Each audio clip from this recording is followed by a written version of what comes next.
շատ կարևոր մի բան, որ մեր նախարարությունը ակտիվորեն երկխոսում է եւ համագործակցում է զարգացման գործընկերների հետ, որի մեջ մտնում են եւ միջազգային, միջկառավարական եւ ոչ կառավարական կազմակերպություններ եւ նաեւ քաղաքացիական հասարակության ակտիվ կառույցներ։ Եվ այդ շրջանակներում երկու կոնկրետ ծրագրի կուզեի անդրադառնալ, կախված նրանց կարևորությունից մեր կրթության ԿԳՄՍ նախարարության համ քաղաքականության իրականացման մեջ։ Մեկը դա Global Partnership for Education կամ կրթության միջազգային գործընկերության հետ ներկայումս իրականացվող ծրագիրն է, որը կոչվում է ESPDG կամ Education Sector Plan Development Grants կամ կրթության ոլորտի պլանավորման դրամաշնորհային ծրագիր, դա անցյալ տարի է դեռ հաստատվել եւ մոտ կես միլիոնից մի փոքր ավել Միացյալ Նահանգների դոլարի շրջանակներում հանրակրթության ոլորտում իրականացվում են ինտենսիվ հետազոտություններ, որոնք հնարավորություն կտան մեզ լինել ավելի իրականացնելու ավելի փաստային հետազոտահեն քաղաքականություն։ Դրա մի մասը հետազոտությունների արդեն արվել է, արդյունքներն են ներկայացվել մեզ, մի մասը դեռ ընթացքի մեջ է, եւ սա իրականացվում է կրթական տեղական խմբի կամ local education group-ի շրջանակներում, որի իրականացնող գործակալությունը ՄԱԿ-ի մանկական հիմնադրամն է UNICEF-ը, իսկ այդ համակարգող խորհրդի կոորդինացնողը Ասիական զարգացման բանկը, եւ դա մի անկախ նաև այդ հետազոտությունից ինքը մի յուրահատուկ ձևաչափ է կրթության ոլորտի շահագիծների հետ առնվազն հանրակրթության մակարդակում շարունակական երկխոսության, որովհետև այդ տեղական կրթության խումբը իր մեջ ընդգրկում է եւ միջազգային կազմակերպություններ եւ տարբեր պետական գերատեսչություններ եւ ուսուցիչների միություններ եւ կրթության ոլորտի քաղաքացիական հասարակության սուբյեկտներ։ Այդ շատ հետաքրքիր երկխոսության ձևաչափ է, որով մենք պարբերաբար հանդիպում ենք։ Մյուս կարևոր ծրագիրը դա Ասիական զարգացման բանկի տարածաշրջանային տեխնիկական աջակցության շրջանակներում հեռաուսուցման հարթակի ստեղծումն է, որը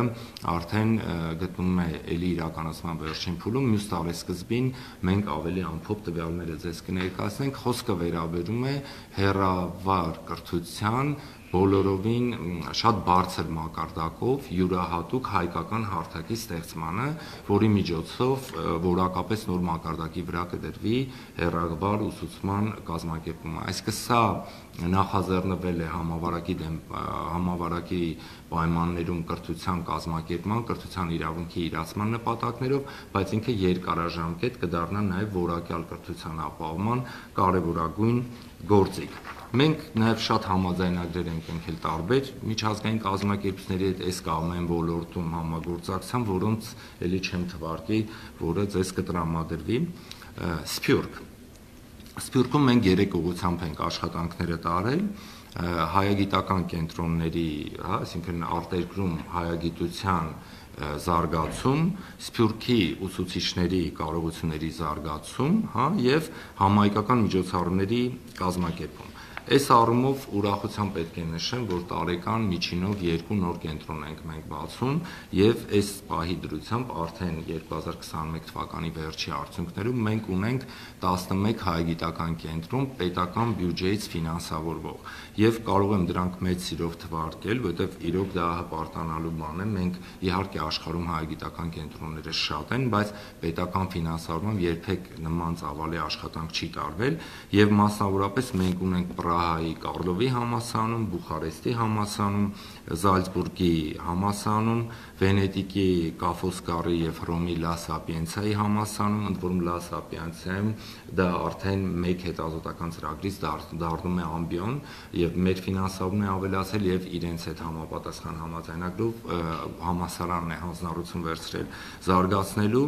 Դա նաեւ Պոցդամի Լեպսիուսի տուն թանգարան ինստիտուտն է, Հալեի Մեսրոպ հայագիտական հետազոտությունների կենտրոնը,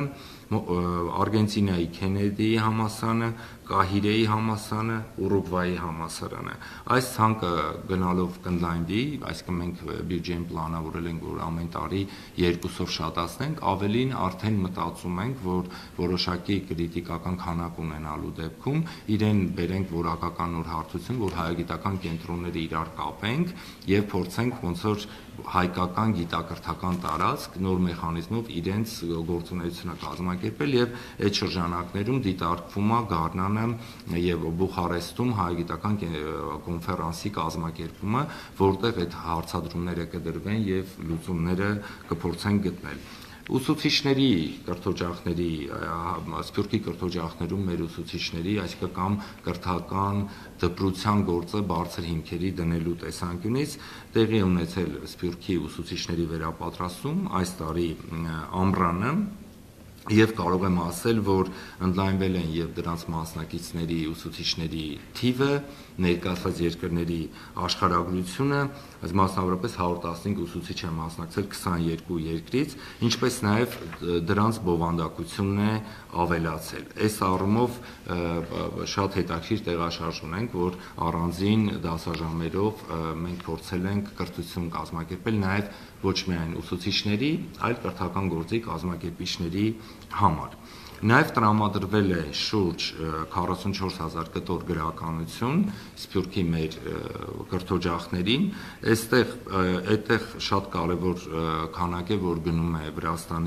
Վրաստանի հայերենով կրթություն տրամադրող դպրոցներին, դա արվում է Վրաստանի մեր գործընկերների իրենց կրթության ու գիտության նախարարության հետ համատեղ, մենք մասնավորապես այս տարի փոխանցել ենք հայոց լեզվի եւ գրականության 8-ից 9-րդ դասանի դասագրքերը եւ այս գործընթացը շարունակական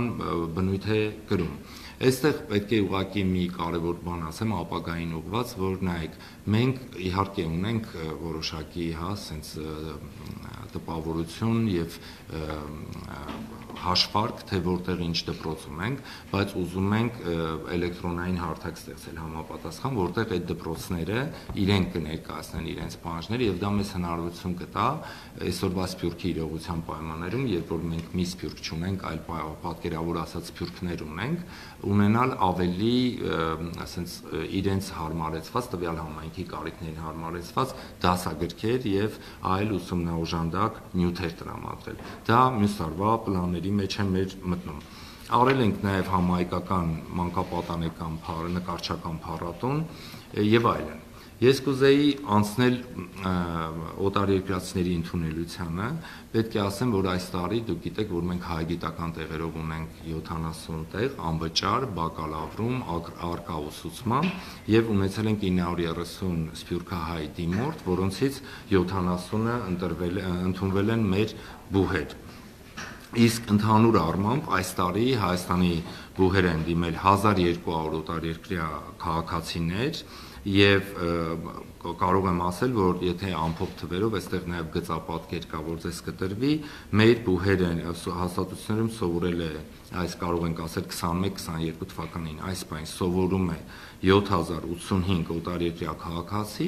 որոնցից 3521-ը սփյուռքահայեր են։ Մինչդեռ անցյալ տարի այդ թիվը եղել է 6385, համապատասխանաբար սփյուռքահայերի թիվը 2947, այսինքն թիվը աճել է։ Դուք գիտեք, որ մենք այստեղ նաև միջին մասնագիտական հաստատություններում թվերը կան, որ 2021-ին սովորել է 475 օտարերկրյա քաղաքացի, իսկ 19-20-ին արդեն